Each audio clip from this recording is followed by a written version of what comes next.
देखेंगे आज के द हिंदू कंप्लीट न्यूज़पेपर को एनालाइज करेंगे।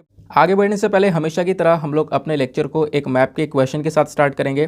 तो आज आप सभी लोगों को मैप में जाकर देखना है सेनेगल को, काफ़ी चर्चा में है तो उसको अच्छे से मैप में देखना। देन उसके बाद आकर नीचे कमेंट सेक्शन में टाइप करना, जिससे कि आप लोग इसको लंबे समय तक याद रख पाओगे। साथ ही साथ एक क्वेश्चन सॉल्व करेंगे जो कि यूपीएससी प्रीवियस ईयर साल 2002 के प्रीलिम्स में पूछा गया था। डेली बेसिस पर हम लोग यहाँ पर एक प्रीवियस ईयर क्वेश्चन को भी सॉल्व करते हैं। क्वेश्चन क्या बोलता है, which one of the following rights was described by doctor B R Ambedkar as the heart and soul of the constitution. Hindi में बता देता हूँ, जो हमारे संविधान में अलग अलग फंडामेंटल राइट्स दिए गए हैं, आपको पता होगा 12 से 35 तक जो भी हमारे पास में फंडामेंटल राइट्स हैं, इसमें से एक फंडामेंटल राइट ऐसा है जिसको डॉक्टर बी आर अम्बेडकर साहब ने बोला है कि वो हमारे संविधान का हार्ट एंड सोल है, हमारे संविधान की हृदय और आत्मा है। तो वो कौन सा राइट है आपको बताना है। Option A right to freedom of religion, option B right to property, option number C right to equality, या फिर option D right to constitutional remedies. तो इसका सही आंसर आप सभी को नीचे कमेंट सेक्शन में देना है। एटलीस्ट सभी को इसमें पार्टिसिपेट करना है, जैसे मैं आप लोगों से डेली बेसिस पर बोलता हूँ। बाय द वे, इसका जो करेक्ट आंसर है वो मैंने आपको टेलीग्राम पर प्रोवाइड करवा दिया है, वहाँ से भी चेकआउट कर सकते हो। और अगर वहाँ पर आंसर नहीं मिलता है तो भी कोई परेशान होने की ज़रूरत नहीं है। वीडियो के लास्ट में इसके करेक्ट आंसर का डिस्कशन हम लोग करेंगे। तो चलो शुभारंभ करते हैं और चलते हैं सबसे पहले थंबनेल वाले इंपॉर्टेंट आर्टिकल की। तो सबसे इंपॉर्टेंट चीज़ यह है कि आपको समझ में आना चाहिए कि जो साइबोर्ग वाली टेक्निक है वो होती क्या है। वैसे मैं आपको बता दूं, अगर हम एक नॉर्मल रोबोट को देखें तो नॉर्मल रोबोट का साइज़ कोई भी हो सकता है, हम किसी भी साइज़ का रोबोट बना सकते हैं। लेकिन बात यह है कि वो रोबोट नॉन लिविंग है ना, वो रोबोट नॉन लिविंग है, वो जीवित नहीं है। लेकिन साइबोर्ग टेक्निक में हम करते क्या है, इस पर्टिकुलर टेक्निक में हम एक जिंदा जानवर का इस्तेमाल करते हैं। तो जैसे यहाँ पर आप देखोगे रेड साइबोर्ग के अंदर में क्या किया गया है, चूहे का इस्तेमाल किया गया है। अब कैसे यूज़ किया गया है, तो हम करते क्या है, एक जिंदा जानवर का ऑपरेशन करके एक इलेक्ट्रॉनिक डिवाइस यहाँ पर उसके बॉडी में लगा देते हैं। जैसे आप यहाँ पर देख पा रहे होंगे स्क्रीन के ऊपर, ये जो चूहा है ना, इसके दिमाग के अंदर एक सर्जरी की गई। सर्जरी करने के बाद यहाँ पर एक मशीन को उसके दिमाग से फिट कर दिया गया और इसके ऊपर एक छोटा सा कैमरा भी लगा दिया। अब आप सोच रहे होंगे इस मशीन को फिट करने से फ़ायदा क्या होगा। मशीन को लगाने से फ़ायदा ये होगा कि इस जिंदा चूहे को हम कंट्रोल कर पाएंगे। तो कंट्रोल कर कर जहाँ जहाँ ले जाना चाहेंगे ले जा सकते हैं। दूसरी इंपॉर्टेंट चीज़, इसके सर के ऊपर कैमरा भी लगा पड़ा है, जहाँ जहाँ ये जाएगा वहाँ की सारी जो भी इंफॉर्मेशन होगी वो कैप्चर करता हुआ चलेगा। ये चीज़ यहाँ पर साइबोर्ग वाली टेक्निक कहलाती है, जहाँ पर एक हम जिंदा जानवर का इस्तेमाल करते हैं। बोला यह जा रहा है कि देखो, जो भी टेररिस्ट ऑर्गेनाइजेशंस होती हैं या फिर कई बार आतंकवादी हमले यहाँ पर देखने को मिलेंगे, जहाँ पर कई सारे आतंकवादी इधर उधर छुप कर बैठ जाते हैं, तो उनको ढूंढने के लिए भी यहाँ पर जो ये साइबोर्ग रैट है काफ़ी ज़्यादा मदद कर सकता है। ठीक है, इसका इस्तेमाल हम लोग अपने आर्मी के अंदर में रिसर्च के तौर पर भी कर सकते हैं। ये भी एक इसकी खास बात यहाँ पर बताई जा रही है। हालांकि कुछ एक्टिविस्ट हैं जिन्होंने यहाँ पर इस पर चिंता दिखाई है कि कहीं ना कहीं जानवर को तकलीफ ज़्यादा होगी। कि डेफिनेटली देखो, एक ऑपरेशन होगा, एक सर्जरी होगी तो तकलीफ यहाँ पर होने वाली है, ये तो होगा ही। बट यहाँ पर कई सारे और भी आर्टिकल्स पब्लिश हुए हैं जहाँ पर मेंशन किया गया है कि नहीं, सर्जरी इस प्रकार से की जाएगी कि जिसमें कोई भी परेशानी इतनी ज़्यादा नहीं होने वाली है। ठीक है ना, ये बात यहाँ पर क्लियर की गई है। साथ ही साथ में अगर हम भारत के अंदर इस पर्टिकुलर टेक्निक की कंडीशन के बारे में डिस्कस करें तो भारत में इस प्रोजेक्ट का जो पहला चरण है वो ऑलरेडी यहाँ पर पूरा हो चुका है, जैसा मैंने आपको ऑलरेडी अभी इसके बारे में बता दिया है। और न केवल भारत में ही, इसके अलावा दुनिया भर में कुछ देश हैं जो कि यहाँ पर इस टेक्निक का यूज़ कर रहे हैं। जैसे कई आर्टिकल्स बताते हैं चाइना के साथ साथ आप देखोगे अमेरिका ने तो इवन 1994 में यहाँ पर इस टेक्निक का जो है वो यूज़ किया हुआ था। तो ये बात यहाँ भी बताई जा रही है। तो उसके बाद यहाँ पर इंडिया जो है वो भी अब इस साइबोर्ग टेक्निक के साथ में रेडी है। नेक्स्ट काफ़ी ज़्यादा इंपॉर्टेंट आर्टिकल होने वाला है यहाँ पर ये वाला। पिछले कुछ दिनों में आपने एक वर्ड सबसे ज़्यादा सुना होगा, जोशीमठ। तो जोशीमठ काफ़ी चर्चा में है। चर्चा में इसलिए है, देखो जोशीमठ बेसिकली एक टाउन है, कहाँ पर, उत्तराखंड के अंदर में। जो चाइना और इंडिया का बॉर्डर है ना, जस्ट पास में ही वहीं पर ये टाउन देखने को मिलता है जोशीमठ। अपने आप में बहुत ज़्यादा इंपॉर्टेंट प्लेस है, कई सारे इंपॉर्टेंट मंदिर वहाँ पर आपको देखने को मिल जाते हैं। जो आदि शंकराचार्य जी हैं, उन्होंने जो हमारे कंट्री के अंदर 4 मठ को एस्टेब्लिश किया था ना, तो उसमें से जो सबसे ऊपर मठ है ना, वो जोशी मठ के अंदर में आपको देखने को मिलेगा। ठीक है ना, तो एक मठ यहाँ पर एस्टेब्लिश किया हुआ है, ये बात भी ध्यान में रखनी है। अभी मैं आपको थोड़ा पिक्चर दिखाऊंगा तो उसके माध्यम से और अच्छे से क्लियर हो जाएगा। बात ये आती है कि आखिरकार जोशीमठ न्यूज़ में क्यों है। न्यूज़ में इसलिए है क्योंकि यहाँ पर 500 से ज़्यादा घरों के अंदर एक साथ आप देखोगे जो क्रैक्स हैं ना वो आ चुके हैं। बहुत सारे जो घर हैं वो चटक चुके हैं, बहुत बड़ी बड़ी क्रैक्स यहाँ पर आ चुके हैं। तो ऐसा बताया ये जा रहा है कि जो जोशीमठ है वो लगातार डूब रहा है, धरती के अंदर धंसता हुआ चला जा रहा है। इसी वजह से जो लोग आपको यहाँ पर देखने को मिलेंगे वो अभी उनको इवैक्यूएट किया जा रहा है, उनको वहाँ से हटाया जा रहा है, क्योंकि कभी भी वहाँ पर कंडीशन बुरी हो सकती है, कभी भी जोशीमठ पूरी तरह से डूब सकता है, पूरी तरह से धरती में धंस सकता है। ठीक है ना। तो इसी वजह से ढेर सारे आर्टिकल्स पब्लिश हो रहे हैं। अभी मैं आपको पहले 2-3 पिक्चर्स दिखाता हूँ, उस पिक्चर को देखो, लोकेशन देखो, फिर उसके बाद आगे की कहानी जो है मैं आपको समझाऊंगा। तो ये आपको देखने को मिलेगा इंडिया का मैप, यहाँ पर उत्तराखंड है और यहीं पर जस्ट पास में आपको ये जोशीमठ देखने को मिलेगा। इस मैप को अगर मैं जूम करूं तो इस प्रकार से आपको यहाँ पर उत्तराखंड नजर आएगा और ये यहाँ पर इंडिया और चाइना का बॉर्डर हो गया। बॉर्डर के जस्ट पास में यहाँ पर आपको ये ज्योतिर्मठ भी बोलते हैं, जोशीमठ भी बोलते हैं, ये आपको यहाँ पे देखने को मिलेगा। ठीक है, ये जोशीमठ एक बार और चर्चा में था। चर्चा में कब था? साल 2021 में फरवरी के महीने में, जब एक ग्लेशियर आउटबर्स्ट आया था, बहुत भयंकर यहाँ पे बाढ़ आ गई थी, उसकी वजह से ये न्यूज़ में था। ये कहाँ पर है वैसे? उत्तराखंड का जो चमोली डिस्ट्रिक्ट है वहीं पर आपको ये एक छोटा सा शहर, एक छोटा सा टाउन जो है वो देखने को मिल जाता है।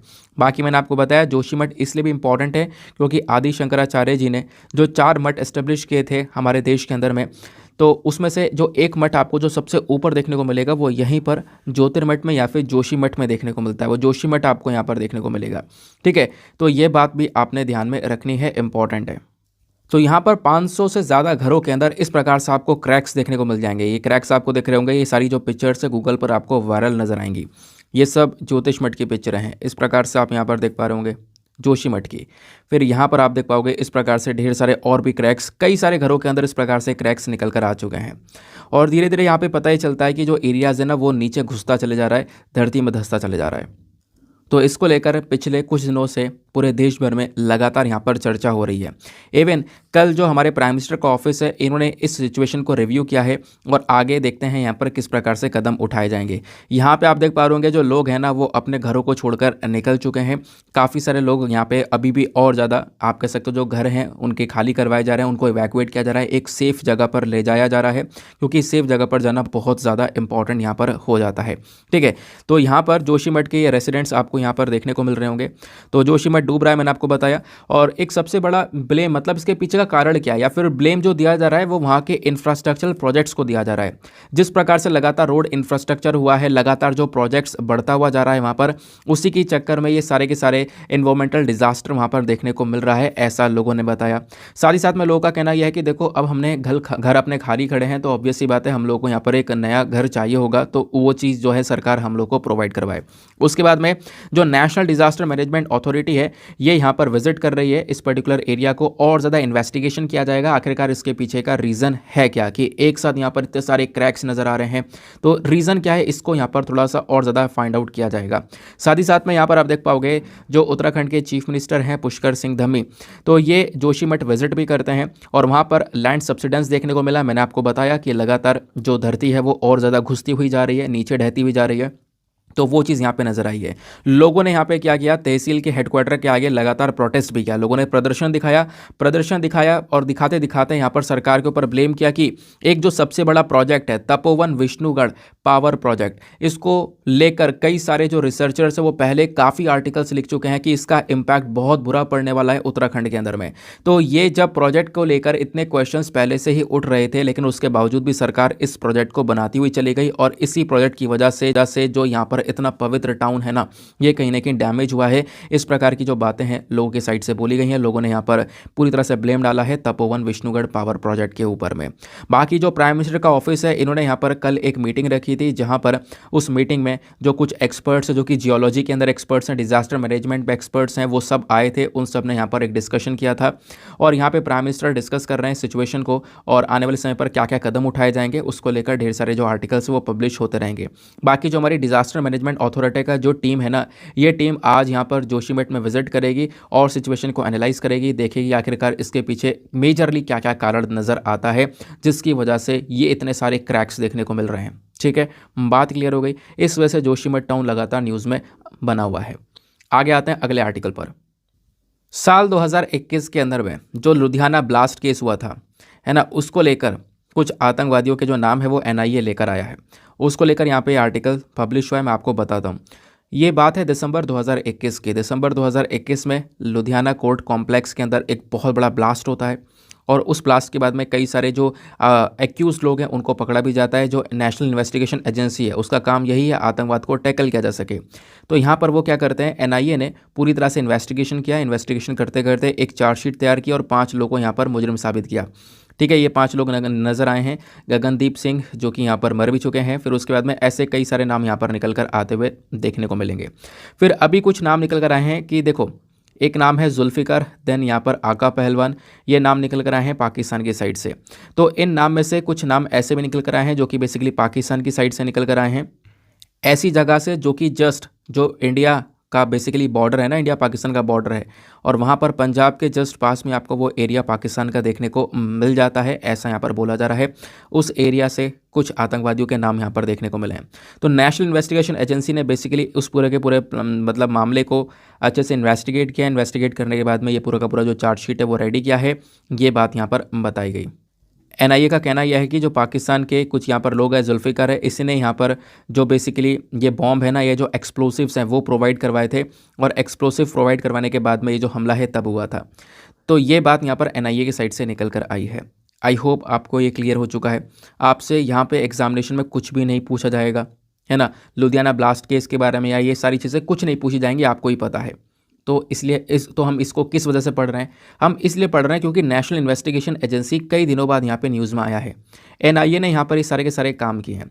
तो एनआईए जो बॉडी है ना, ये आपने पढ़नी होगी, आपके पॉलिटी के अंदर इसके बारे में ऑलरेडी मेंशन भी है क्या है नेशनल इन्वेस्टिगेशन एजेंसी। तो उस पॉलिटी के जितने भी इंपॉर्टेंट पॉइंट्स होंगे एनआईए को लेकर, वो सारे के सारे आपको यहाँ पर दिख रहे होंगे स्क्रीन पर नीचे की साइड में। इसको बस खाली अच्छे से सुनते हुए चलना, काम आपका हो जाएगा। क्वेश्चन यहीं से बनने वाला है। नेशनल इन्वेस्टिगेशन एजेंसी एक ऐसी पर्टिकुलर बॉडी है जिसको बनाया गया था एनआईए एक्ट 2008 के अंदर में। ठीक है, इसका काम है इन्वेस्टिगेशन करना, जो खासकर आप कह सकते हो ये आतंकवादी जो पूरे के पूरे इंसिडेंट देखने को मिलते हैं ना, उन चीज़ों को यहाँ पर इन्वेस्टिगेट करने का ये काम करता है। क्योंकि आपको मैं बता दूँ, साल 2008 में जो मुंबई के अंदर अटैक हुआ था, उसके बाद ही हम लोगों ने यहाँ पर नेशनल इन्वेस्टिगेशन एजेंसी को बनाया था। एक सेंट्रल एजेंसी है, केंद्र सरकार के अंडर में आती है और कई सारे मामले को इन्वेस्टिगेट करती है। कई सारे मामले कैसे, जैसे कुछ ऐसे मामले भी होते हैं जो कि हमारे देश के लिए बहुत बड़ा खतरा पैदा करते हैं, या ऐसे मामले जो कि हमारे जो रिलेशंस हैं, हमारे एक अच्छे खासे दोस्त देश के साथ में वो रिलेशंस ख़राब कर सकता है ना। तो ऐसे मामलों को देखने का काम नेशनल इन्वेस्टिगेशन एजेंसी करता है। और साथ ही साथ में कुछ और काम भी है, जैसे जो इंडियन करेंसी है, फेक करेंसी अगर यहाँ पर कोई सर्कुलेट होती है, उसको हैंडल करने का काम भी यहाँ पर, उस पर्टिकुलर केस को हैंडल करने का काम नेशनल इन्वेस्टिगेशन एजेंसी के पास में देखने को मिलता है। और इसका जो सबसे मेन ऑब्जेक्टिव है वो है इंडिया के अंदर में आतंकवाद से लड़ना, टेरर को कॉम्बैट करने का मेन काम यहाँ पर इसका देखने को मिलता है। और इसका जो हेडक्वार्टर वो आपको न्यू दिल्ली में देखने को मिलेगा। इसके कुछ और इंपॉर्टेंट से ब्रांचेस है, कहाँ पर हैं, हैदराबाद, गुवाहाटी, कोची, लखनऊ, मुंबई, कोलकाता, रायपुर, जम्मू के अंदर कुछ ब्रांचेस आपको देखने को मिलेंगे। नेशनल इन्वेस्टिगेशन एजेंसी की हमें ज़रूरत क्या पड़ गई, ज़रूरत बहुत ज़्यादा थी। 2008 से पहले कई सारे इसी प्रकार के अटैक देखने को मिले। 2008 के अंदर में मुंबई टेरर अटैक देखने को मिला था, जिसके बाद जाके हमने खुद जो है एनआईए को बनाया, नेशनल इन्वेस्टिगेशन एजेंसी को बनाया। फिर उसके बाद में हम लोगों ने यहाँ पर एनआईए की जो पावर्स है वो धीरे धीरे इसको बढ़ाते हुए चले गए, और इसी के साथ हम लोगों ने इसके अंदर कुछ अमेंडमेंट करे, संशोधन करे। एनआईए अमेंडमेंट बिल 2019 में पास किया गया था पार्लियामेंट के थ्रू। और यहाँ पे आप देख पाओगे हमने एक चीज़ ये मांग की थी कि हम एनआईए के पावर्स को बढ़ाएंगे। यानी एनआईए अभी तक आतंकवाद जैसे केसेस को तो देख ही रहा था, उसके साथ साथ अब मानव की जो तस्करी हो रही है उस प्रकार के केस देखेगा। ठीक है, जो फेक करेंसीज़ हैं उस प्रकार के केस देखेगा, या फिर आप कह सकते हो कोई इस प्रकार के आर्म्स हैं, कुछ ऐसे यहाँ पे हथियार हैं जिसको बनाना और बेचना पूरी तरह से प्रोहिबिट है, बैन है, लेकिन उसके बावजूद भी यहाँ पर बनाया जा रहा है या बेचा जा रहा है, तो उस प्रकार के केसेस भी यहाँ पर एनआईए देखेगा। या उसके बाद में साइबर टेररिज्म हो गया, या फिर यहाँ पर कोई भी ऑफेंसेस होते हैं एक्सप्लोसिव सब्सटेंसेस एक्ट 1908 के अंदर में, तो वो सारा का सारा काम यहाँ पर जो है ना एनआईए के पास में आ जाता है। एनआईए उन पर्टिकुलर केसेस को देखने का काम करेगा। बात क्लियर हो गई, इतनी इन्फॉर्मेशन अपने पास में आपको रखनी है। अगले आर्टिकल पर आते हैं। एडिटोरियल के अलावा जो छोटे आर्टिकल्स होते हैं ना, ये थोड़े से कम हैं, ठीक है, तो उनको एक आध और रह गया है, उसको हम अभी डिस्कस कर लेंगे, ठीक है, डोंट वरी। तो एडिटोरियल में अगर हम देखें तो काफ़ी सारे आर्टिकल डिस्कस कर रहे हैं, लेकिन उससे पहले आपको पता होगा हमेशा एडिटोरियल डिस्कशन से पहले हम लोग लेते हैं एक मेंस का क्वेश्चन। तो आज का मेंस का क्वेश्चन थोड़ा इंटरेस्टिंग है और इंपॉर्टेंट है। इंपॉर्टेंट इसलिए क्योंकि यूपीएससी ने 2022 के मेंस में यहाँ पर इसको पूछा है, तो इसको आपने अटेम्प्ट करना ही करना है। ये यूपीएससी का प्रीवियस ईयर लेटेस्ट क्वेश्चन है। क्वेश्चन क्या बोलता है, explore and evaluate the impact of work from home on family relationship. थोड़ा सा इंपॉर्टेंट है। यहाँ पर क्या है कि देखो कोविड के चक्कर में क्या हुआ, वर्क फ्रॉम होम हुआ, लोग जो है अपने घर पर बैठकर काम कर रहे थे। तो आपसे पूछा ये गया कि जो वर्क फ्रॉम होम है ना, इसका जो इम्पैक्ट है ये फैमिली रिलेशनशिप के ऊपर क्या पड़ा है, यानी कि जो पारिवारिक संबंध है ना, ये कैसे और ज़्यादा बढ़े हैं या कैसा इम्पैक्ट पड़ा है वर्क फ्रॉम होम से, क्योंकि लोग घर पर बैठकर काम कर रहे थे। तो इसका इम्पैक्ट रिलेशनशिप के ऊपर क्या पड़ा है, ये आपने यहाँ पर बताना है। हिंदी में अगर मैं बोलूँ तो यहाँ पर मेंशन किया गया है, पारिवारिक संबंधों पर वर्क फ्रॉम होम के प्रभाव का अन्वेषण और मूल्यांकन करें। तो यूपीएससी ने 2022 के मेंस में पूछा हुआ है, तो आपने इसको अटेम्प्ट करना ही करना है। और इस क्वेश्चन को, इसका जो बेसिकली जो आंसर है, आप जब लिख कर सबमिट करोगे, वो कहाँ पर सबमिट करोगे, उसके लिए आपको एक टेलीग्राम चैनल ज्वाइन करना है जिसका नाम है Deepak Yadav education mains answer writing. Full form लिखोगे आपको वो चैनल मिल जाएगा। 44,000 से ज़्यादा लोग वहाँ पर जुड़ चुके हैं जो कि डेली आंसर से लिख रहे हैं। आप भी अपना आंसर लिख के वहाँ पर सबमिट करना। सबमिट करने के साथ साथ एक छोटा सा काम करना कि एटलीस्ट सभी लोग को 2-2 आंसर्स वहाँ पर रिव्यू करने हैं। जब आप सभी लोग मिलकर 2-2 आंसर्स रिव्यू करोगे, क्योंकि 2 आंसर रिव्यू करने में ज़्यादा टाइम जाएगा नहीं, तो इससे काफ़ी मदद मिल जाएगी। सभी के आंसर्स रिव्यू भी हो पाएंगे, आपको कुछ इंपॉर्टेंट पॉइंट्स मिलेंगे अपने नोट्स में डालने के लिए। साथ ही साथ में आप सामने वाले की अगर कोई मिस्टेक होती है तो वो चीज़ भी उनको बता सकते हो, ठीक है ना। तो ये यहाँ पर आप लोग ध्यान में रखना। इस प्रकार से कोऑपरेटिव वे में वो पूरा का पूरा ग्रुप चल रहा है। तो आज का एडिटोरियल में हम शुरुआत करेंगे एक इंपॉर्टेंट आर्टिकल के साथ में। यहाँ पर देखो, ये जो पहला एडिटोरियल है, आनंद कृष्णन साहब ने यहाँ पर लिखा है। ये बात करते हैं हेल्थ के ऊपर में, और बहुत अच्छा टॉपिक है। और ऐसा नहीं है कि ये एग्जामिनेशन में हेल्प करेगा, एग्जामिनेशन के साथ साथ ये आपके जीवन में भी हेल्प करेगा, आपके अंदर एक सुधार लाने की कोशिश करेगा। आर्टिकल क्या बात करता है, आर्टिकल बात करता है एक हेल्दी डाइट के बारे में, यानी कि आपकी जो हेल्दी चॉइस है वो बहुत इंपॉर्टेंट होनी चाहिए। यानी कि आपका जो डाइट है, आज के समय पर हम लोग जंक फूड की तरफ ज़्यादा बढ़ चुके हैं, और उसके चक्कर में इंसान की कैपेसिटी जो है वो लगातार कम हो चुकी है। और अगर हम यहाँ पर अपनी डाइट को हेल्दी रखें तो इंसान की कैपेसिटी बढ़ सकती है। उस चीज़ के ऊपर यहाँ पर राइटर जोर देते हैं। क्या क्या बोला गया है, आओ एक एक करके सारे पॉइंट्स को डिस्कस करते हुए चलते हैं। राइटर ये बोलते हैं, क्या आप हर रोज़ 400 से 500 ग्राम फ्रूट्स और वेजिटेबल्स खाते हो और 30 मिनट्स फिजिकल एक्टिविटी करते हो हर रोज़? आपसे अगर मैं सवाल पूछूं तो करते हो, इतना खाते हो? कहोगे नहीं। चांसेस यहाँ पर यही होंगे कि आप ऐसा नहीं कर रहे होंगे, ये बात राइटर ने मेंशन किया। इतना वेजिटेबल फ्रूट्स आप नहीं खा रहे होंगे और साथ ही साथ में 30 मिनट्स का फिजिकल एक्टिविटी नहीं कर रहे होंगे। तो राइटर ये भी बोलते हैं कि ठीक है, आप भी नहीं कर रहे हो, कोई घबराने वाली बात नहीं है, ऐसे ढेर सारे लोग हैं, आप अकेले नहीं हो। 2017-18 का एक सर्वे होता है, उस सर्वे ने यह बताया 98% जो इंडियंस हैं वो प्रॉपरली फ्रूट्स और वेजिटेबल्स को नहीं ले रहे हैं, और जो फिजिकल एक्टिविटी करने वाले लोग हैं वो केवल और केवल 59% ही एडल्ट्स हैं। तो फिजिकल एक्टिविटी करने वाले लोग भी कम हैं, और जो प्रॉपरली डाइट नहीं ले रहे हैं उनकी संख्या भी बहुत ज़्यादा आपको देखने को मिल रही है, ये राइटर ने मेंशन किया। फिर ये बोलते हैं कि 98% जो इंडियंस हैं वो प्रॉपरली फ्रूट्स और वेजिटेबल्स को नहीं ले रहे हैं, और जो फिजिकल एक्टिविटी करने वाले लोग हैं वो केवल और केवल 59% ही एडल्ट्स हैं। तो फिजिकल एक्टिविटी करने वाले लोग भी कम हैं, और जो प्रॉपरली डाइट नहीं ले रहे हैं उनकी संख्या भी बहुत ज़्यादा आपको देखने को मिल रही है, ये राइटर ने मेंशन किया। फिर ये बोलते हैं कि हम लोग क्यों अपनी एक अच्छी चॉइस नहीं बना पाते, हम लोग क्यों यहाँ पर एक सही चॉइस नहीं बना पाते। इसके पीछे के कई सारे रीज़न आपको देखने को मिलेंगे। सबसे पहला रीज़न जो मेंशन किया गया है कि लोगों ने हेल्थ को इतना इंपॉर्टेंस देना छोड़ दिया है, हेल्थ को लोग ज़्यादा इंपॉर्टेंस दे ही नहीं रहे हैं। और फिर क्या है, अनहेल्दी लगातार खा रहे हैं। किस चीज़ के लिए? टेस्ट के लिए। जो जंक फूड है उसका टेस्ट ज़्यादा बेहतर लगता है, घर की दाल रोटी का टेस्ट अच्छा नहीं लगता, जबकि उस जंक फूड से दाल रोटी 50 गुना ज़्यादा बेहतर आपको देखने को मिलेगी। तो क्या है, हमने अपनी हेल्थ को इंपॉर्टेंस देना बिल्कुल ख़त्म कर दिया है। अनहेल्दी लगातार यहाँ पर बढ़ता जा रहा है, और इसके चक्कर में हम लोग लेज़ी फील कर रहे हैं। और होता क्या है, जिम हम लोग जा नहीं रहे हैं या फिर वर्कआउट हम कर नहीं रहे हैं, ठीक है ना। वर्कआउट वगैरह यहाँ पर लोगों की जो फिजिकल एक्टिविटी है वो इतनी बढ़ नहीं रही है। तो इन अदर वर्ड्स बोलें, जो लोग हैं ना वो अपनी खुद की अच्छी चॉइस खुद नहीं बना पा रहे हैं, और वही लोग कहीं ना कहीं सबसे ज़्यादा परेशानी में देखने को मिलेंगे, ठीक है। ये बात बोली गई है। फिर राइटर बोलते हैं, क्या ये उनकी खुद की, वाकई में क्या उनकी खुद की चॉइस है? क्या वो अपने आप से खुद वाकई में नहीं डिसाइड कर पा रहे? ऐसा भी नहीं है। दिक्कत यह है कि उनके आसपास का जो एनवायरनमेंट है ना वही ऐसा है, जिस एनवायरनमेंट में वो रह रहे हैं ना उसी का इन्फ्लुएंस उनके ऊपर देखने को मिलता है। क्योंकि ये अच्छी बात भी है, मतलब आप कहोगे फैक्ट भी है, आप जिस प्रकार के एनवायरनमेंट में रहोगे उसी प्रकार की जो हैबिट्स हैं वो आपके अंदर लगातार आने लगेंगी। तो वही चीज़ यहाँ पे राइटर ने मेंशन की है। फिर इन्होंने ये बोला कि देखो हम लोग करते क्या हैं, हम लोग यहाँ पर बेसिकली रेस्टोरेंट्स के अंदर पूरी जो थाली है वो यहाँ पर कंज्यूम कर सकते हैं, है ना। और ऑब्वियस सी बात है करनी भी है। और रेस्टोरेंट के अंदर थाली जब मिली है तो उसको कंज्यूम करने के अलावा कोई चॉइस बचता भी नहीं है।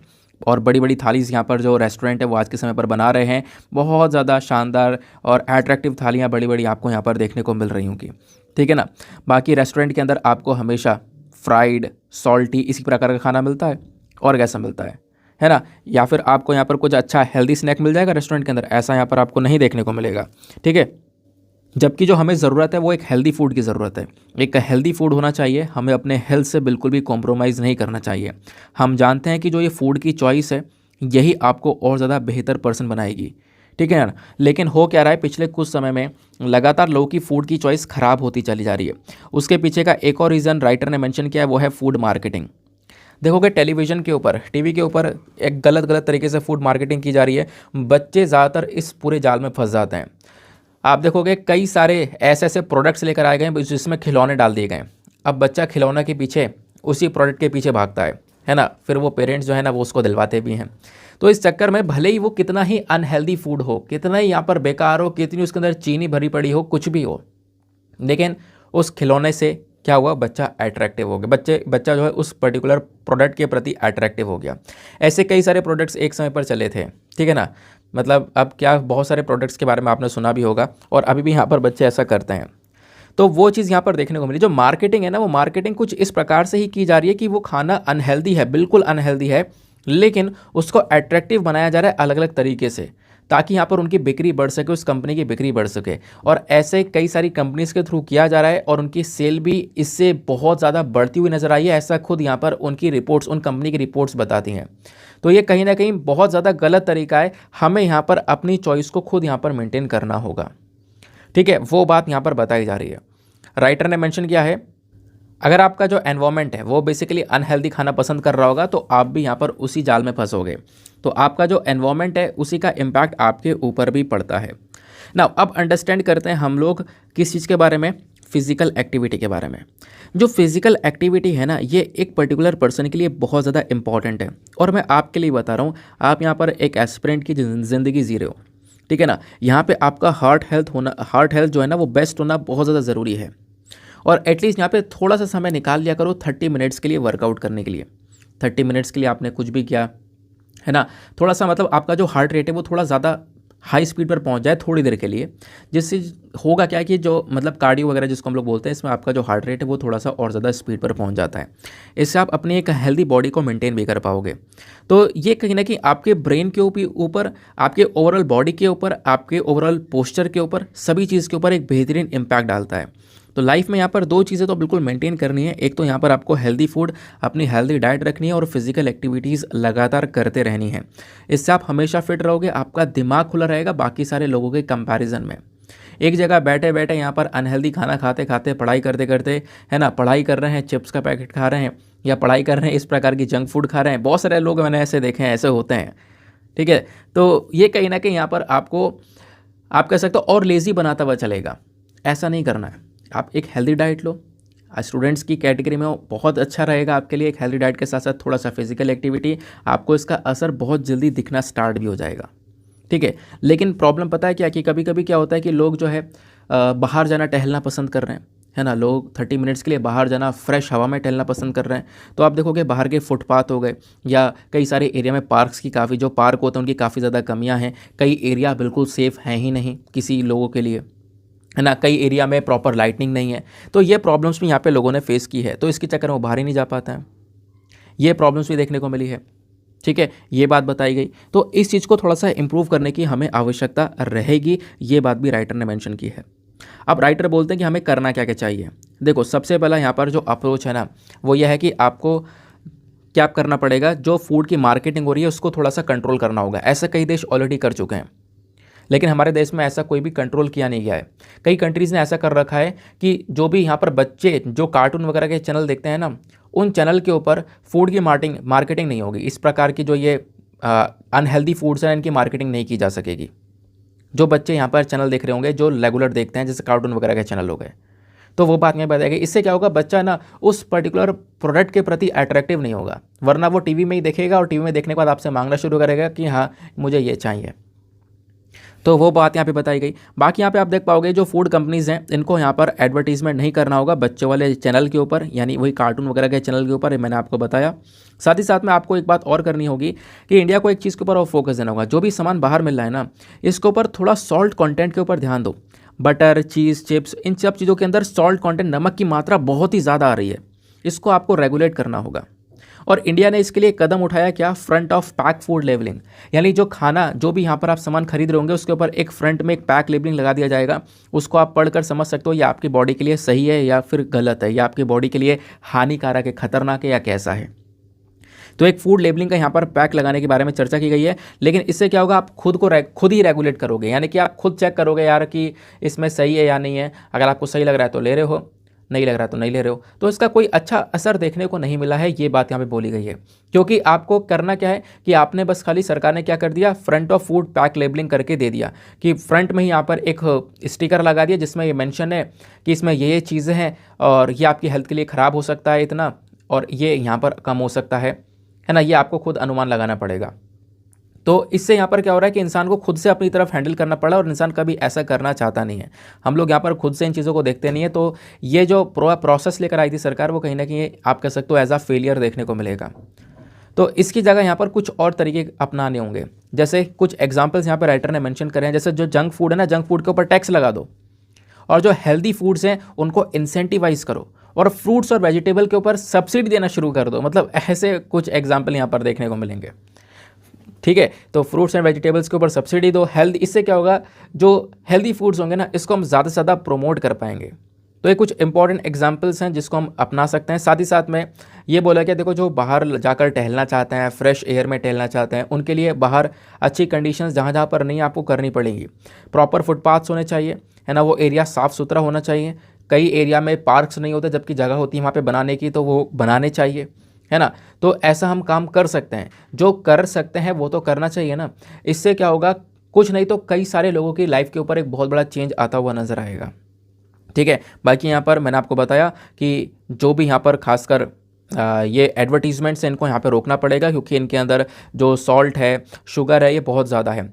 और हमें अगर कुछ करना है, अगर हम कुछ नहीं भी कर पा रहे हैं, तो एट द लास्ट ये काम ये कर सकते हैं, हम इंश्योर कर सकते हैं कि जो भी यहाँ पर सामान मिल रहा है मार्केट के अंदर में, उसके अंदर सॉल्ट और शुगर, यानी कि जो नमक और चीनी है ना, इसकी मात्रा कंट्रोल की जाए, इसको कम किया जाए। क्योंकि ये अल्टीमेट लेवल पर है, बड़ा बड़ा कर दिए जा रहे हैं, जिससे कहीं ना कहीं बहुत सारी प्रॉब्लम्स होती जा रही हैं। बाकी हमें रेस्टोरेंट्स के साथ में मिलकर कुछ काम करना होगा। रेस्टोरेंट्स के अंदर में हम लोगों को क्या करना पड़ेगा, उनसे बातचीत करने के साथ साथ हमें वहाँ पर मेंशन करना होगा कि देखो, जो एक तेल होता है ना, एक तेल में खाना बनाने के बाद में वही तेल वो 3-4 दिन चला लेते हैं।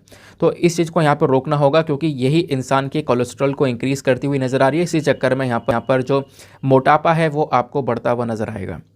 तो इस चीज़ को यहाँ पे कम करना होगा। इसके लिए हम रेस्टोरेंट्स के साथ में बातचीत कर सकते हैं, और बातचीत करने के साथ साथ उनसे कह सकते हैं कि अपने सामान के अंदर जो ऑयल का कंटेंट है वो आपको कम करना है, चीनी का इस्तेमाल कम करना है, साथ ही साथ में सॉल्ट का इस्तेमाल कम करना है। और जो आप बार बार जो एक ही तेल का इस्तेमाल करते हो ना 3-4 दिन तक, वो चीज़ यहाँ पर बिल्कुल ख़त्म कर देनी है।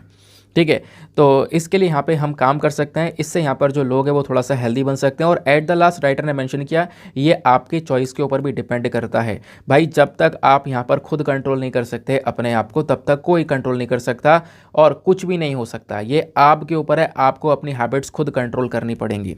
ठीक है, आई होप आपको यहाँ पर ये बात क्लियर हो चुकी है। तो एक अच्छा आर्टिकल था जो कि बेसिकली लाइफ को लेकर भी बातचीत करता है, प्लस यहाँ पर आपका एग्जामिनेशन के लिए भी काफ़ी ज़्यादा इंपॉर्टेंट है। आपसे एग्जामिनेशन या फिर इंटरव्यू पर्सपेक्टिव से ही पूछा जाए कि आप यहाँ पर किस प्रकार से रोक सकते हो अनहेल्दी फूड्स को, तो यहाँ पे कुछ इंपॉर्टेंट पॉइंट्स आप यहाँ पर मेंशन कर पाओगे।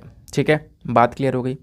नेक्स्ट पर्टिकुलर एडिटोरियल पर आते हैं। अगला एडिटोरियल बात करता है younger diabetics are on the rise in most states, यानी कि कुछ राज्य ऐसे हैं जहां पर आप देखोगे जो डायबिटीज़ के केसेस है वो लगातार इंक्रीज़ हो रहे हैं। मैंने आपको पहले ही पढ़ा रखा है, खासकर साउथ इंडिया के अंदर केरला और इन सब स्टेट्स के अंदर में आपको सबसे ज़्यादा डायबिटीज़ के केसेस नज़र आएंगे। नाउ अब आप देखोगे कई सारे ऐसे हैं जो कि बेसिकली ऐसे राज्यों के अंदर जो छोटे बच्चे हैं, ज़्यादा बड़े भी नहीं हैं, जिनकी उम्र ज़्यादा है भी नहीं, यंगर एज के अंदर जो लोग हैं वो लोग भी कहीं ना कहीं डायबिटीज़ को सबसे ज़्यादा फेस कर रहे हैं। अगर हम टॉप 5 के राज्य की बात करें तो यहाँ पर वेस्ट बंगाल, आंध्र प्रदेश, उत्तराखंड, गोवा, त्रिपुरा देखने को मिलेगा, जहाँ पर बहुत सारे जो आदमी हैं जिनकी उम्र 35 साल से कम है वो डायबिटीज़ से सफ़र करते हुए नज़र आएंगे। बाकी आप देखोगे चार्ट के अंदर केरला, राजस्थान, गोवा, वेस्ट बंगाल, त्रिपुरा, उत्तराखंड, आंध्र प्रदेश, तेलंगाना, असम, गुजरात, ये कुछ स्टेट्स आपको यहाँ पर नज़र आएंगे जहाँ पर जो डायबिटीज़ हैं वो लगातार इंक्रीज़ हो रही है 35 साल से कम उम्र के लोगों के अंदर में, यानी जो यंगर एज के लोग हैं खासकर उनकी उम्र में सबसे ज़्यादा डायबिटीज़ इन स्टेट्स के अंदर नज़र आएगी। ठीक है, तो ये आपसे पूछा नहीं जाएगा कौन से स्टेट में कितनी डायबिटीज़ है, कभी नहीं पूछा जाएगा, तो आपको ही पता है। करना क्या है, डायबिटीज़ जो टॉपिक है ना ये लगातार न्यूज़ में आ रहा है, आज से 2-4 दिन पहले भी न्यूज़ में था, आपको पता होगा, मैंने डिटेल से पढ़ाया भी था, ये वापस से न्यूज़ में आ चुका है। तो आपने बहुत अच्छे से पढ़ लेना है डायबिटीज़ के बारे में, क्योंकि इस साल तो अभी यहाँ पर 2 बार आ चुका है, पिछले साल कई बार ये न्यूज़ में देखने को मिला है। मैं आपको कुछ रेलिवेंट पॉइंट्स यानी कि केवल और केवल एक डेटा ऐसा प्रोवाइड करवाऊंगा, सिर्फ आपको वही पढ़ना है, वही चीज़ यहाँ पर एग्जाम में हेल्प करेगी। पहली चीज़ आपको समझना होगा कि डायबिटीज़ के बारे में आखिरकार डायबिटीज़ होती क्या है। आपने देखा होगा कहते होंगे शुगर हो गई है मुझे, है ना, तो डायबिटीज़ में वही होता है जो शुगर का लेवल है वो बॉडी के अंदर इंक्रीज़ हो जाता है, ठीक है ना। तो वही यहाँ पर ब्लड शुगर लेवल हो गया या डायबिटीज़ हो गया, वो सेम चीज़ आपको देखने को मिलेगी। डायबिटीज़ ना 2 प्रकार की होती है, बहुत इंपॉर्टेंट पॉइंट है, ध्यान रखना, इसको लेकर सवाल बन सकता है। 2 प्रकार की कौन कौन सी होती है, एक होती है टाइप 1 डायबिटीज़ और एक होती है टाइप 2 डायबिटीज़, और एक और होती है वैसे जेस्टेशनल डायबिटीज़, उसके बारे में आपको बता दूंगा, ठीक है, आइडिया आपको लग जाएगा। जब हम बात करते हैं टाइप 1 डायबिटीज़ के बारे में, तो टाइप 1 डायबिटीज़ खासकर बच्चों को अफेक्ट करती है।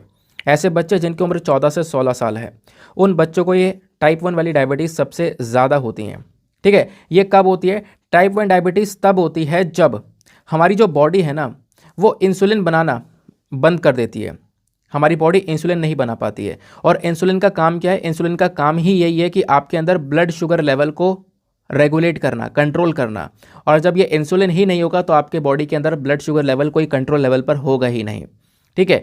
तो टाइप 1 डायबिटीज़ कब होती है, जब बॉडी जो इंसुलिन है वो सफिशिएंट इंसुलिन बनाना बंद कर देती है, खासकर जो पैंक्रियाज है ये इंसुलिन को बनाता है, ये बनाना बंद कर देता है, ठीक है। तब यहाँ पर डायबिटीज़ वाली सिचुएशन देखने को मिलती है, टाइप 1 डायबिटीज़, और ज़्यादातर ये बच्चों में नज़र आती है। बात क्लियर हो गई। और यहाँ पे बोला जा रहा है कि ये ना बहुत कम देखने को मिलती है, लेकिन थोड़ी सी ज़्यादा खतरनाक है। टाइप 2 वाली डायबिटीज़ से ज़्यादा खतरनाक टाइप 1 वाली है। टाइप 2 की बात करें तो नॉर्मल दुनिया भर में जो ज़्यादातर लोगों को डायबिटीज़ होती है ना, वो बेसिकली टाइप 2 वाली होती है। तो टाइप 2 कब होती है, जब हमारी बॉडी, देखो इंसुलिन तो बना रही है लेकिन हम इंसुलिन का बॉडी का जो बॉडी ना इंसुलिन का प्रॉपरली यूज़ नहीं कर पा रही है, ठीक है। बॉडी यहाँ पर इंसुलिन का यूज़ कर रही है लेकिन प्रॉपरली यूज़ नहीं कर पाती है, तो बेसिकली ये टाइप 2 वाली डायबिटीज़ आपको देखने को मिलेगी। बात क्लियर हो गई। और टाइप 2 वाली डायबिटीज़ किसी भी उम्र में हो सकती है, बड़े एक तरीके से उम्र के लोग को भी हो सकती है और बच्चों को भी यहाँ पर हो सकती है। तो ज़्यादातर यहाँ पर मिडिल एज और ओल्डर एज पीपल को यहाँ पर यह होती है, तो ये बात भी आपने ध्यान में रखनी है।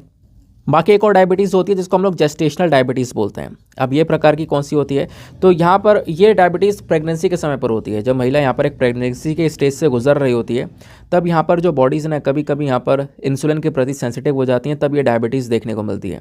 जेस्टेशनल डायबिटीज़ ऐसा नहीं है हर एक महिला के अंदर होती है, किसी किसी के अंदर में होती है, और यहाँ पर बच्चे को जन्म देने के बाद में वो बेसिकली डायबिटीज़ भी यहाँ पर ख़त्म हो जाती है, ठीक है।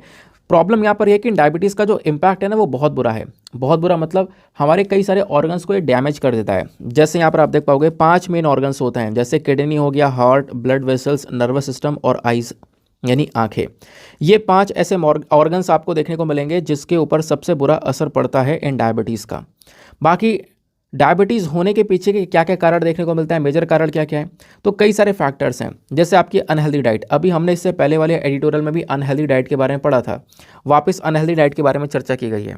तो आपका अनहेल्दी डाइट हुआ, और अगेन आप ज़्यादा फिजिकल एक्टिविटी नहीं कर रहे हो, ज़्यादा यहाँ पर वर्कआउट वगैरह नहीं कर रहे हो। वैसे रोज़ाना आप 30 मिनट्स दे रहे हो, 30 to 45 मिनट्स थोड़ा वर्कआउट में दे रहे हो, टहल रहे हो, ब्रिस्क वॉकिंग कर लो थोड़ा सा। ब्रिस्क वॉकिंग मतलब जैसा आप नॉर्मल चलते हो ना, उससे थोड़ा सा तेज़ चलना शुरू कर दो, तो वो चीज़ ना उससे ज़्यादा बेहतर कुछ है ही नहीं। आप ब्रिस्क वॉकिंग के बेनिफिट्स देखोगे, कई सारे बेनिफिट्स हैं।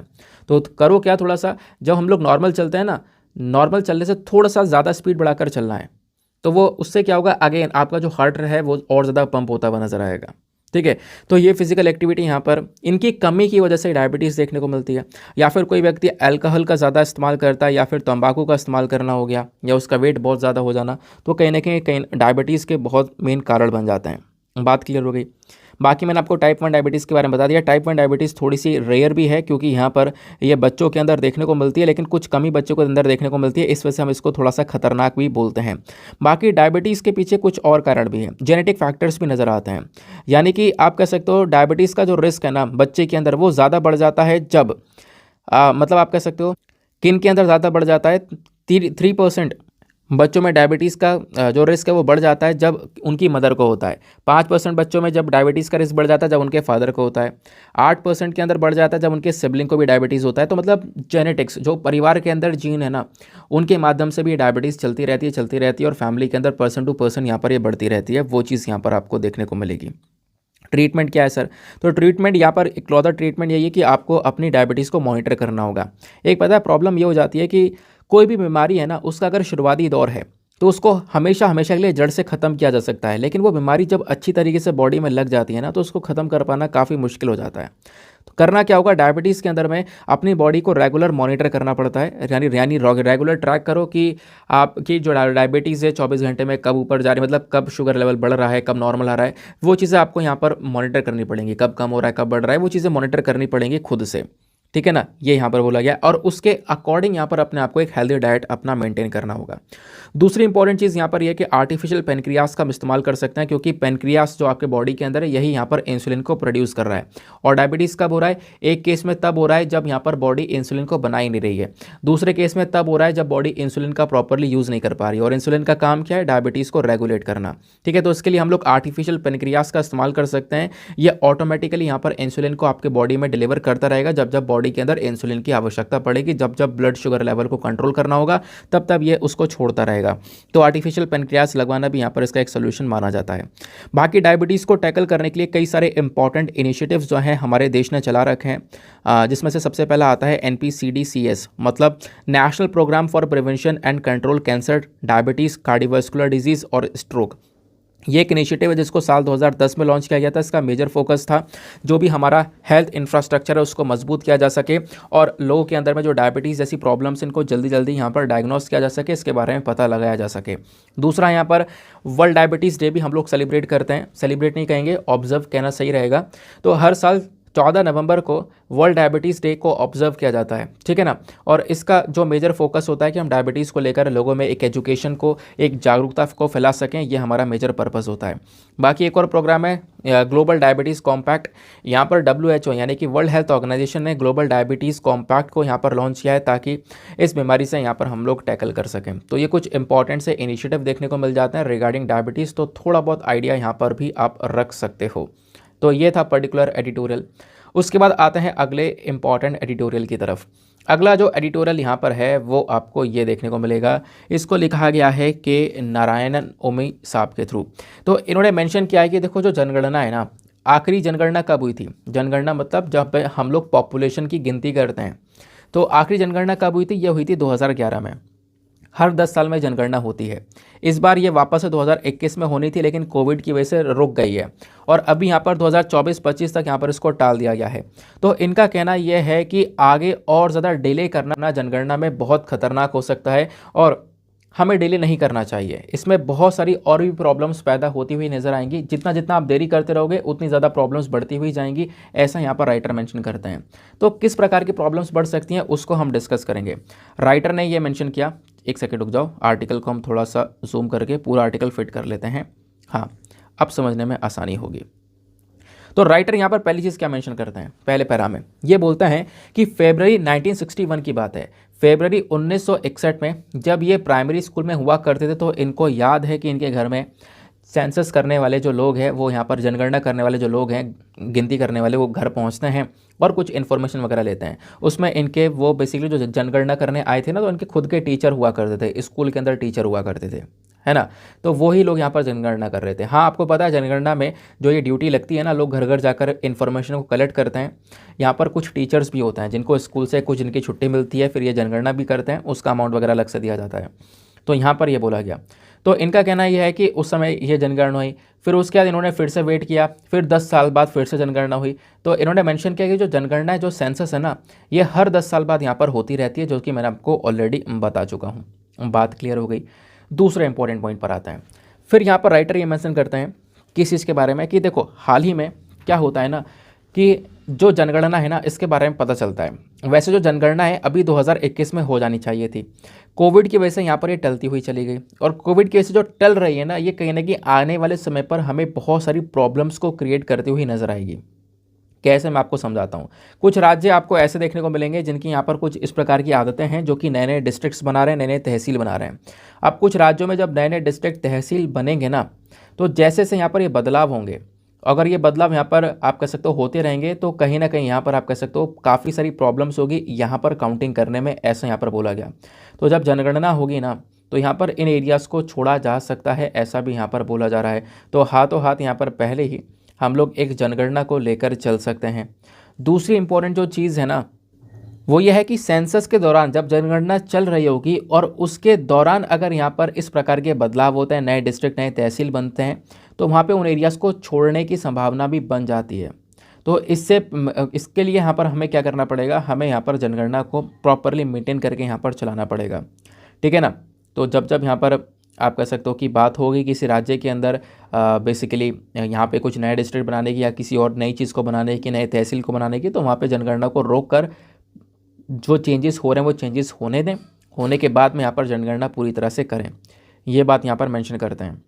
राइटर ने बोला कि कोविड मार्च 2019 के अंदर यहाँ पर एंटर कर चुका था। वैसे 2020 में आप वैसे देखोगे तो पूरी तरह से लॉकडाउन वगैरह लग चुका था। 2020 पूरा साल लॉकडाउन रहा, 2021 लॉकडाउन रहा, फिर 2022 में थोड़ा बहुत राहत मिलना स्टार्ट हुआ। तो 2020 की लास्ट में या फिर आप कह सकते हो 21 के अंदर में हमारी ये नई जनगणना होनी थी, क्योंकि आखिरी हुई थी 2011 के अंदर में, बट ये हो नहीं पाई ड्यू टू कोविड-19 पेंडेमिक। बात क्लियर हो गई। तो ये चीज़ भी यहाँ पर इन्होंने मेंशन कर दी है। कुछ चीज़ें हैं जो कि राइटर बार बार बोल रहे हैं, एक ही बात को 2-3 बार भी बोल रहे हैं, वो मैं आपको बताता हुआ चलूँगा। नाउ अब इनका यहाँ पर क्या कहना है कि लगभग हम 2 साल ऐसे ही हो चुके हैं, क्योंकि 2020 में जनगणना आनी थी, काउंटिंग यहाँ पर स्टार्ट हो जानी थी। 2021, 2022 2 साल तो ऐसे निकल चुके हैं। आगे हमें और इसको पोस्टपोन नहीं करना चाहिए, क्योंकि एक आइडिया ये भी बता रहा है कि 2024, 2025 तक यहाँ पर इसको आगे टाला जा सकता है। इस जनगणना को हमें आगे नहीं टालना चाहिए। क्यों? कई सारे यहाँ पर आपको स्कीम देखने को मिलेंगी या कई सारे ऐसे काम किए जा रहे हैं जहाँ पर पुरानी वाली काउंटिंग, पुरानी वाली सेंसस का इस्तेमाल किया जा रहा है। और कई सारी जगह पर पता है 2011 वाले सेंसस की जगह इससे भी जो पुराने सेंसस, जैसे 2011 से पहले 2001 में हुआ होगा, क्योंकि मैंने बताया ना हर 10 साल बाद होता है, तो कई सारे कामों में 2001 वाला सेंसस भी लिया जा रहा है। राइटर का कहना है देखो ये बहुत बड़ी बात है, 2001 और 2023 इनमें बहुत बड़ा डिफरेंस है। उस समय कितनी जनसंख्या हुआ करती थी और आज कितनी जनसंख्या है, ज़मीन आसमान का फ़र्क है। तो आप अगर कोई पर्टिकुलर स्कीम लेकर आ रहे हो या कोई पर्टिकुलर काम कर रहे हो और उसमें 2001 का सेंसस अगर आप काउंट कर रहे हो ना, तो उससे बहुत बड़ी प्रॉब्लम्स आ रही वाली हैं आज के समय पर। तो ऐसा ही हो रहा है। इवन आप 2011 का सेंसस भी अगर काउंट कर रहे हो तो भी ये 10 साल पुराना सेंसस ले रहे हो, 10 साल पुरानी जनसंख्या के हिसाब से आप काम कर रहे होंगे। तो यहाँ पे आपको बदलाव करना पड़ेगा, एक लेटेस्ट सेंसस लेकर आना पड़ेगा। 2 साल हम ऑलरेडी लेट कर चुके हैं, आगे और डिले नहीं होना चाहिए। ये चीज़ यहाँ पर इन्होंने मेंशन की है। ऐसा दूसरे कंट्रीज़ में नहीं होता है। जैसे यूएस, जापान के अंदर आप देखोगे तो टाइमली पीरियड टू पीरियड यहाँ पर जो सेंसस है वो चलता रहता है। ये बात यहाँ पर ये मेंशन करते हैं। हमें भी यहाँ पर उसी चीज़ को अपनाना चाहिए, तो डिले नहीं होना चाहिए। बाकी सारे काम कोविड में हो रहे हैं लेकिन यहाँ पर सेंसस नहीं हो पाया, ये चीज़ से यहाँ पर राइटर थोड़े नाराज़ देखने को मिलेंगे, ठीक है ना, क्योंकि बाकी काम रैलीज वगैरह सब कुछ देखने को मिला लेकिन यहाँ पर सेंसस भी हो सकता था। दूसरा यहाँ पर इनका कहना यह है कि जो जनगणना है ना, इसके अंदर इतनी ताकत है कि अकेले सारा का सारा पॉपुलेशन डेटा दे सकती है। हर एक गांव का, हर एक टाउन का, हमारे शहर में, हमारे देश में सारा का सारा डेटा इस जनगणना से निकल कर आता है। तो आप यहाँ पर इस डेटा का प्रॉपरली जो इस्तेमाल करते हो ना, तो ये लेटेस्ट वाले सेंसस के बेसिस पर ही होना चाहिए, ठीक है ना। तो वो बात यहाँ पर इन्होंने बोला। हालांकि हमारे पास में पॉपुलेशन का अंदाज़ा लगाने के कई सारे तरीके हैं, वो तो हम अंदाज़ा लगा सकते हैं, लेकिन वो अच्छा तरीका नहीं है। उससे आप कोई पर्टिकुलर प्रोजेक्शन नहीं कर सकते हो, कोई सटीक प्रोजेक्शन नहीं कर सकते हो। प्रोजेक्शन तभी कर पाओगे जब आपके पास में एक प्रॉपर जनगणना होगी, हमें एग्जैक्टली पता होगा कि हाँ इतने लोग हैं।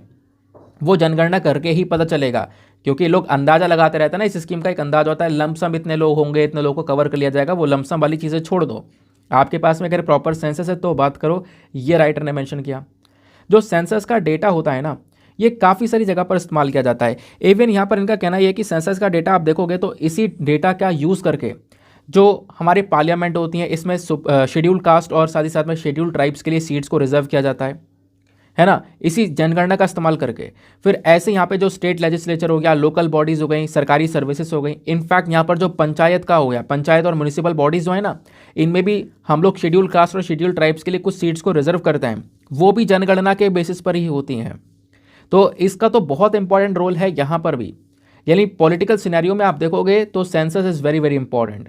बट 2011 का डेटा यूज़ करना, वो यहाँ पर कोई भी आप कह सकते हो कि अगर हम बात करें तो कोई लॉजिक नहीं पैदा करता है, क्योंकि 2011 और 2023 में अभी के समय पर काफ़ी सारे जो बदलाव हैं वो देखने को मिल जाते हैं। ठीक है, बात क्लियर हो गई, समझ में आ गया। आगे आते हैं। फिर इनका कहना यहाँ पर यह है कि अब आप देखो एक चीज़ आपको नज़र आएगी रूरल और अर्बन पॉपुलेशन के बारे में, यानी कि आप देखोगे, अच्छा उससे पहले एक बात और ये बोलते हैं कि कई सारी जगह पर डिलिमिटेशन किया जा रहा है और डिलिमिटेशन में 2001 वाला जो सेंसस है उसका इस्तेमाल किया जा रहा है ना, तो ये बात भी आपको देखने को मिलेगी। तो हमें करना क्या पड़ेगा, जल्द से जल्द जो लेटेस्ट सेंसस है ना उसको क्रिएट करना पड़ेगा ताकि हमारे देश में कोई प्रॉब्लम्स ना हो। रूरल और अर्बन डिस्ट्रीब्यूशन जो है पॉपुलेशन का, यानी कि शहर के अंदर में और गांव के अंदर जिस प्रकार से लोग आपको देखने को मिलेंगे वो साल ब साल बदलते रहते हैं। ठीक है, आपको ज़्यादातर पॉपुलेशन आपको शहर वाले एरिया में देखने को मिल रही है, कुछ सिटीज़ जो हैं बहुत तेज़ी से ग्रो कर रही हैं। ठीक है, तो रूरल अर्बन का जो डिस्ट्रीब्यूशन है पॉपुलेशन का वो साल ब साल चेंज होता जा रहा है। तो 2011 से अभी तक कोई चेंज नहीं हुआ होगा है, तो 2011 से 2023 आ गया, अभी कोई बदलाव नहीं हुआ होगा। तो ये बात यहाँ पर इनका कहना है। आप देखोगे हर एक साल में गांव और शहर की संख्याएं बदल जाती हैं, मतलब कि संख्या का मतलब है वहाँ पे जो रह रहे लोग हैं उनका जो मतलब पूरा का पूरा जो सिनेरियो वो चेंज हो जा रहा है। कई सारे गांव से लोग निकल कर शहर में पहुँच रहे हैं, है ना। कुछ सिटीज़ ऐसे, कुछ शहर ऐसे जो कि बहुत तेज़ी से ग्रो कर रहे हैं। फॉर एग्जाम्पल यहाँ पर इन्होंने दिया है बृहद बेंगलुरु का एग्जाम्पल। ठीक है, वहाँ पर जो परसेंटेज के हिसाब से देखोगे ना तो लोग जो है बहुत ज़्यादा तेज़ी से इंक्रीज़ हो चुके हैं। वहाँ पर पॉपुलेशन 2001 के मुकाबले आप देखोगे तो 49% से इंक्रीज़ हो चुकी है। फिर मुंबई के कुछ ऐसे शहर हैं, दिल्ली के कुछ ऐसे शहर हैं जहाँ पर पॉपुलेशन 2001 के कंपैरिजन में जब आप देखोगे तो 10-10%, 20-20% से इंक्रीज़ हो चुकी है। तो ये कहीं ना कहीं यहाँ पर आप कह सकते हो कि जो पॉपुलेशन के अंदर चेंजेस हुआ है 2011 से अब तक का, एरिया वाइज जो पॉपुलेशन चेंज हुआ है, तो उसके लिए सेंसस होना हमारे लिए बहुत ज़्यादा ज़रूरी है। जब तक सेंसस नहीं होगा तब तक हम प्रॉपरली काम नहीं कर पाएंगे। ठीक है, ये बात यहाँ पर मेंशन की गई है। फिर उसके बाद में उन्होंने बोला कि सेंसस इसलिए भी इंपॉर्टेंट है क्योंकि सेंसस का ज़्यादातर इस्तेमाल आपको पॉलिटिकल सिनेरियो में देखने को मिलेगा। ज़्यादातर आपका इसका यूज़ देखने को मिलेगा जो भी हमारी असेंबलीज़ हैं, है ना, वहाँ पे रिजर्व सीट्स को रिजर्व करने के लिए इसका भी ज़्यादा यूज़ देखने को मिलता है। इस वजह से ज़रूरी है कि जो सेंसस है वो जितना जल्दी पॉसिबल हो उतना जल्दी हो पाए। ठीक है, तो आई होप आपको यहाँ पर ये बात देखने को मिलती हैं और ये बात आपको सारी की सारी समझ में आ चुकी हैं। ज़्यादा कुछ यहाँ पर और इन्फॉर्मेशन नहीं है, क्लियर हो चुका होगा, सेंसस के बारे में समझ में आ ही चुका होगा जो भी मैंने आपको बातें बताई हैं। उसके बाद कुछ रेलिवेंट पॉइंट्स मैं आपको सेंसस के बारे में और बताऊंगा, इसको ज़रूर से अपने पास में रख लेना और इसको अगर आप छोड़ दोगे तो काफ़ी कुछ चीज़ें आप स्किप कर दोगे। ठीक है ना, सेंसस को लेकर मतलब जहाँ से आपसे क्वेश्चन बन सकता है, ये तो आपको मेंस के पॉइंट ऑफ व्यू से अगर कुछ लिखने को आता है तो आप इसमें से कुछ पॉइंट्स ऐड ऑन कर सकते हो। बाकी सेंसस की बात मैं आपको कुछ और बताता हूँ जहाँ पे प्रीलिम्स में सवाल बन जाएंगे। सबसे पहली बात, जो जनगणना होता है इसको कौन कंडक्ट करता है? देखो 1949 के बाद से जो जनगणना है ना इसको कंडक्ट किया जाता है registrar general and census commission of India के थ्रू, जो कि मिनिस्ट्री ऑफ होम अफेयर्स के अंडर में आता है। जितने भी जो सेंसस है ना आप कह सकते हो कि हम लोग कंडक्ट करते हुए नज़र आ रहे हैं और मतलब कि जो लास्ट सेंसस हमारा हुआ था वो 2011 के अंदर में हुआ था, अगला सेंसस 2021 में होना था बट वो हो नहीं पाया कोविड-19 की वजह से। ठीक है, बात क्लियर हो गई। बाकी यहाँ पर एक चीज़ रुक जाओ, जो सेंसस की जब हम बात करते हैं तो ये जनगणना का टॉपिक कोई नया टॉपिक नहीं है, बहुत पुराना है, बहुत पुराना। इवन आप कह सकते हो जो हमारा एंशिएंट और मिडिवल इंडिया है ना वहाँ पर इसके बारे में चर्चा हुई हुई है। आप देखोगे ऋग्वेदा के अंदर भी कुछ प्रकार का जो पॉपुलेशन की काउंटिंग है इस प्रकार की चीज़ों के बारे में चर्चा की गई है। तो मतलब सेंसस एक बहुत पुराना टॉपिक है, आज से कई साल पुराना, या फिर आप कह सकते हो 800 से लेकर 600 BC के समय में ऋग्वेदा के अंदर पॉपुलेशन काउंटिंग के बारे में मेंशन किया गया है। उसके बाद में अर्थशास्त्र जो कि कौटिल्य के थ्रू लिखी गई है, वहाँ पर भी बेसिकली पॉपुलेशन काउंटिंग के बारे में मेंशन किया गया है। इवन यहाँ पर मुगल के समय पर आप देखोगे किंग अकबर इनकी एक एडमिनिस्ट्रेटिव रिपोर्ट थी एन ए अकबरी, उसके अंदर भी यहाँ पर पॉपुलेशन, इंडस्ट्री, वेल्थ और काफ़ी सारी चीज़ों की काउंटिंग के बारे में मेंशन किया गया है। तो सेंसस जो है ना काफ़ी लंबे समय से फॉलो करते हुए आ रहे हैं, बट अभी क्या हुआ है, जैसे जैसे ज़माना चेंज हुआ तो मॉडर्न टाइम्स के अंदर सेंसस करने का तरीका बदल चुका है। जो पहला कंप्लीट सेंसस हुआ था भारत के अंदर, बहुत इंपॉर्टेंट पॉइंट है, ध्यान रखना, पहला कंप्लीट सेंसस जो भारत में कंडक्ट किया गया था वो 1830 में किया गया था हेनरी वॉल्टर के थ्रू, ठीक है ना, ये बात ध्यान में रखना, ये पहला सेंसस था। फिर उसके बाद में जो दूसरा सेंसस कंडक्ट किया गया था वो 1836 से लेकर 37 के बीच में किया गया था बाय फोर्ट सेंट जॉर्ज, ठीक है। ये हमारी सरकारी वेबसाइट नहीं बताया, सरकारी वेबसाइट है एक सेंसस इंडिया करके, वहाँ पे आप देखोगे तो सारी इन्फॉर्मेशन वहीं पर लिखी हुई है, वहीं से कॉपी पेस्ट की गई है, ठीक है। बाकी यहाँ पर पहले तो नॉन सिंक्रोनस सेंसस हुआ करते थे, यानी कि आप कह सकते हो कि देश में अलग अलग हिस्सों में डिफरेंट पार्ट्स में सेंसस हुआ करते थे, तो यही हुआ करता था अलग अलग हिस्सों में। बाद में यहाँ पर सिंक्रोनस सेंसस होने लगे, सिंक्रोनस मतलब पूरे देश में एक बार में सेंसस। तो जो पहला सिंक्रोनस सेंसस है इंडिया में वो कब हुआ था, 1881 में हुआ था, बाय WC प्लॉडर ने यहाँ पर करवाया था। तो पहला सिंक्रोनस सेंसस मतलब एक बार में पूरे देश में जो सेंसस हुआ था वो 1881 के अंदर हुआ था, ठीक है। बात यहाँ पर ध्यान में रखना, ये कुछ सेंसस को लेकर इसका इतिहास है जो कि आपको यहाँ पर एग्जामिनेशन में हेल्प करेगा। बाकी सेंसस मैंने आपको बता दिया, तब से यानी 1881 से ही लगातार हर 10 साल बाद यहाँ पर कंडक्ट होता हुआ नज़र आ रहा है। तो ये पर्टिकुलर एडिटोरियल भी रेलिवेंट था। उसके बाद टेक्स्ट एंड कॉन्टेक्स्ट पर देखेंगे तो टेक्स्ट एंड कॉन्टेक्स्ट पर एक आर्टिकल हमारे काम का है नहीं। इसके बाद यहाँ पर जो दूसरा एडिटोरियल है इसका, ये काफ़ी इंपॉर्टेंट है, इसके ऊपर हम ऑलरेडी परसों मेंस आंसर राइटिंग कर चुके हैं। आपको पता होगा कि फॉरेन यूनिवर्सिटी आ रही है, इसका इम्पैक्ट क्या पड़ेगा, इसको लेकर मैंने आपको ऑलरेडी एक सवाल दिया था, याद आ रहा होगा, ठीक है ना। नाउ डिस्कस करते हैं इस वाले पर्टिकुलर आर्टिकल को कि जो ये फॉरेन यूनिवर्सिटीज़ है ना, इनको भारत में, इनके जो कैंपस हैं ये भारत में लगाने के बारे में चर्चा की जा रही है। तो कौन करेगा ये सारा काम, इसको लेकर ये एडिटोरियल है। इसके कुछ रेलिवेंट पॉइंट्स हैं जो कि आपको स्क्रीन पर नीचे की साइड में दिख रहे होंगे। तो न्यूज़ यहाँ पर क्या है, खबर यहाँ पर यह है कि जो यूजीसी है, that is university grant commission, इन्होंने यहाँ पर एक अनाउंसमेंट किया है। अनाउंसमेंट ये किया है कि जो फॉरेन यूनिवर्सिटीज़ हैं, यानी कि बाहर की, विदेशों की कुछ इंपॉर्टेंट सी यूनिवर्सिटीज़ हैं, वो अपने एजुकेशनल इंस्टीट्यूशंस का जो कैंपस है वो इंडिया में लगा सकती हैं, ठीक है ना। तो ये बेसिकली यहाँ पर इसका अनाउंसमेंट यूजीसी ने करा है, इसी वजह से ये न्यूज़ में आया है। तो पहले तो हम ये डिस्कस करेंगे आखिरकार यूजीसी है क्या जिसने ये अनाउंसमेंट किया। यूनिवर्सिटी ग्रांट कमीशन जो है ना इंडिया का, ये एक बेसिकली स्टैचुरी बॉडी है, यानी कि यूजीसी एक्ट 1956 के अंडर में आने वाली एक स्टैचुरी बॉडी देखने को मिलती है। इसका जो मेजर काम है, इसकी जो जिम्मेदारी है वो किस चीज़ को लेकर है, जो इंडिया के अंदर हायर एजुकेशन है उसको मेंटेन करना, उसकी क्वालिटी को मेंटेन करने का ये काम करती है, ठीक है। साथ ही साथ में इंडिया के अंदर जितनी यूनिवर्सिटीज़ हैं उनको जो फंड वगैरह जाता है वो बेसिकली यहाँ पर यूजीसी का मेन काम होता है। यूजीसी कौन से मिनिस्ट्री के अंदर में आ रही है, यानी कि इसकी जो नोडल मिनिस्ट्री है वो कौन सी है, तो वो है मिनिस्ट्री ऑफ एजुकेशन, ठीक है।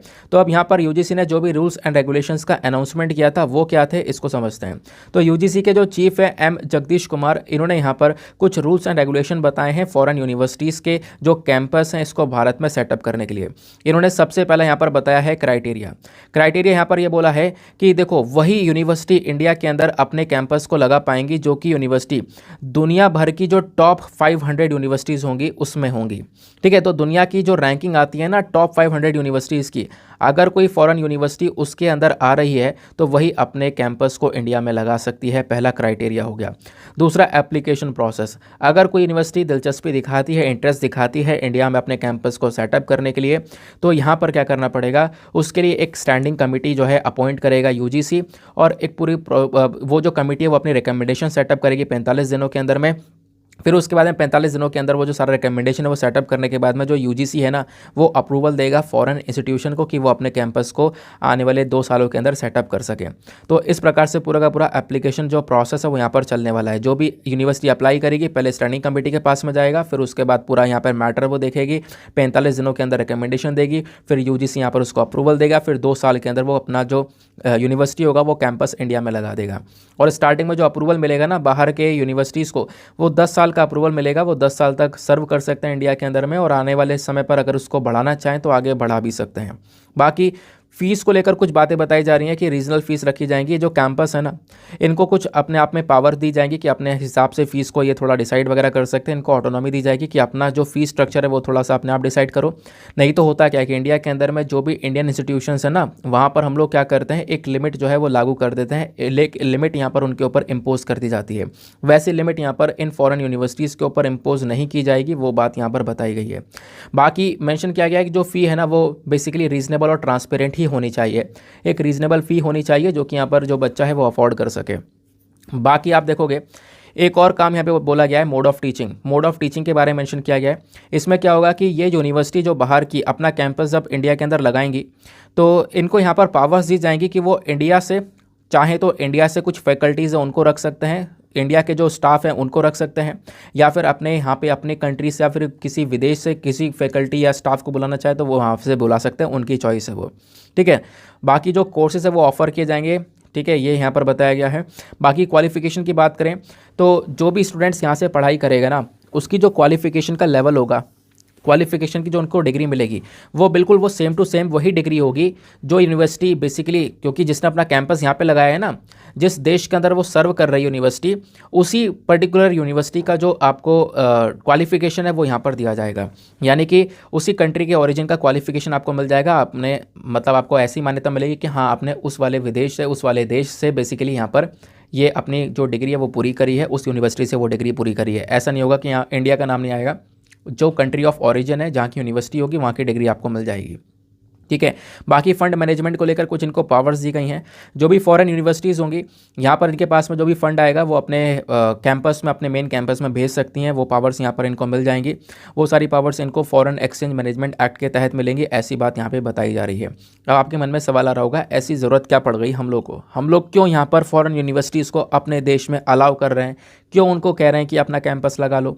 तो इसलिए बोल रहे हैं क्योंकि आप देखोगे साल 2022 के अंदर यूजीसी के चीफ ने ये बात ये भी बोली थी कि आज के समय पर 4.5 लाख से ज़्यादा जो इंडियन स्टूडेंट्स हैं ना वो बाहर जाते हैं पढ़ाई करने के लिए, और जब बाहर जाते हैं तो ढेर सारा पैसा भर भर कर पैसा खर्चा जाता है। तो 28 से 30 बिलियन डॉलर पैसा खर्च कर रहे हैं, ढेर सारा पैसा हमारे देश का बाहर जा रहा है।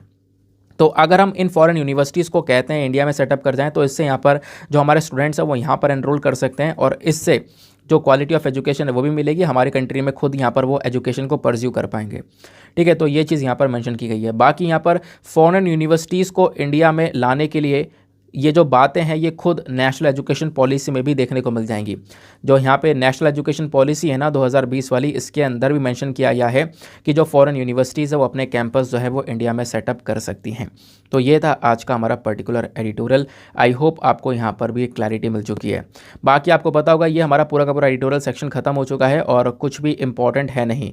आपको पता होगा आज मंडे है, मंडे में हमारा इकोनॉमी का पेज भी नहीं आता है, तो बिजनेस पेज हमारा गायब है, उसको आप स्किप ही करोगे क्योंकि जब है ही नहीं तो पढ़ना ही क्या है। ठीक है, बाकी एक छोटा सा आर्टिकल और है यार, ये आर्टिकल कल मैं थोड़ा समय लेकर डिस्कस करूंगा, वैसे अभी डिस्कस कर सकता हूँ, वीडियो काफ़ी लेट हो चुका है, 9:10 9:15 के आसपास टाइम हो चुका है, और वीडियो भी आप देखोगे घंटे भर का पहुंच चुका है। मुझे कम से कम यहाँ पर 10 से 15 मिनट चाहिए आपको एक्सप्लेन करने के लिए, तो परेशान होने की ज़रूरत नहीं है। आपको पता है अगर ये आर्टिकल रह गया है, स्किप कर रहा हूँ, तो इसको कल ही डिस्कस कर दूंगा, कल यहाँ पर इसको निपटा दिया जाएगा, और विद द बैकग्राउंड इन्फॉर्मेशन।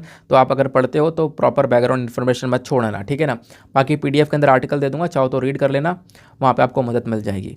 अब फटाफट हम लोग अपने प्रीलिम्स के सवाल को देखते हैं। आज का प्रीलिम्स का सवाल क्या बोलता है, तो 2002 का सवाल था कि कौन सा राइट है जिसको डॉक्टर बी आर अम्बेडकर साहब ने हमारे संविधान का हार्ट एंड सोल बोला है, तो वह है option number D, right to constitutional remedies. ध्यान रखना, तो राइट टू कॉन्स्टिट्यूशनल रेमेडी जो कि आर्टिकल 32 के अंदर में है, ये बेसिकली यहाँ पर एक फंडामेंटल राइट है, इसी को यहाँ पर heart and soul of the constitution बोला गया है डॉक्टर बी आर अम्बेडकर साहब के थ्रू। आई होप आपको यहाँ पर ये क्लैरिटी मिल चुकी है। नाउ इसी के साथ में करते हैं हम लोग अपने लेक्चर को समाप्त, और मिलते हैं आप लोगों से अगले वीडियो में। आज के लिए bye bye, have a nice day.